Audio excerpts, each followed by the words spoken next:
madaling bumili sa China kaysa gumawa sa Pilipinas? The rise of China. Maraming Pilipino ang may pangarap magnegosyo.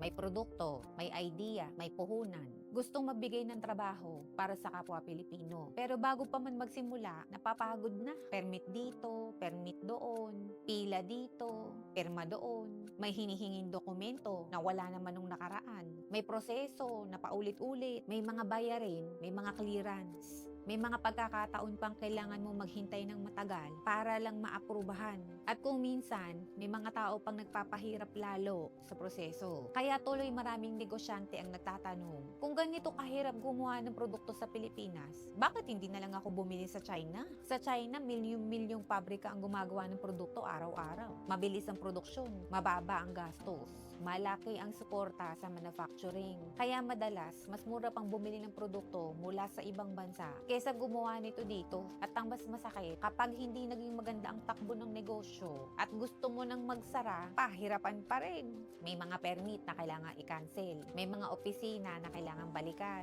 May mga dokumento kailangan kumpletuhin.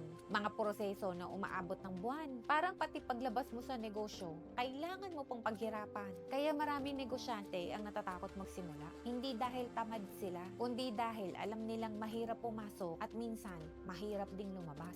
Hindi naman kalaban ng mga imported na produkto. Ang tanong lang, paano mahihikayat ang maraming Pilipino na gumawa, magtayo at mamuhunan kung mula pagsisimula hanggang pagsasara ng negosyo, napakaraming hadlang ang kailangan lampasan? Kapag mas mahirap magnegosyo kaysa mag-import, huwag tayong magtaka kung bakit mas maraming bumibili sa ibang bansa kaysa sa sarili mong bayan.